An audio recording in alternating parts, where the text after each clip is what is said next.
Okay, let's read question number 3. It says, which of the following are actions a programmer could take when debugging a segment of code that was most likely lead to finding out a problem and fixing it? And it asks you to choose 2. Now, this is actually one of the trickier problems. Let's read through all of them. A says, change the names of variables within the program and run the program again. B, display the value of variables at various points during the program. C, ask a friend or collaborator to look over the code segment to see if they are able to find any errors. Or D, delete the code and retype it to make sure there were no spelling errors and that it was written correctly.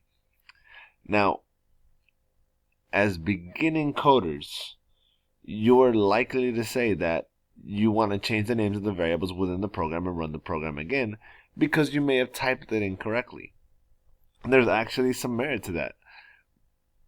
But when you read the other ones, they're actually kind of assuming that you did make sure you know how to spell it correctly, or that you know that you're not supposed to capitalize, or that you're supposed to capitalize, that once you do, it has to remain the same. Same thing with D. Delete the code and retype it to make sure there were no spelling errors and that it was written correctly. Yeah, that's possible, but we're supposed to get past that. Those are not going to help you find a problem as much as asking a friend to look over the code and see if they're able to find any mistakes. So that's one of the possible answers. The other possible answer is B, and the reason why is because it says display the value of variables at various points during the program. Let's go back to this program that I've been making, test corrections, whatever, right? If I run it and I've changed it a little bit.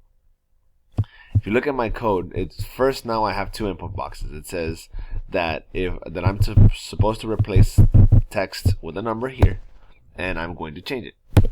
There, I'm going to change it to 6. And when I click the button, it says here's math 11. And you might say, well, why is it now 11? If you go to my code, it says I have 2 variables, x and p. My new x is going to be that once I click it, I'm going to add 5 to the variable p. Now, there might be some issues when you're typing up the code if you're not entirely sure how to set up variable p. But if you go down to my console, notice it says insert number entered text 6. This is how I checked that the user incorrectly put in a value.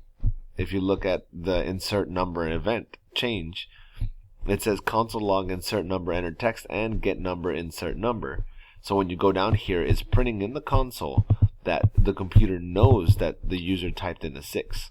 So that way, if there is some error here and it doesn't give me the correct number that we wanted by my math of 5 plus whatever the value is, then I could look at the console and see what exactly happened by putting in that log.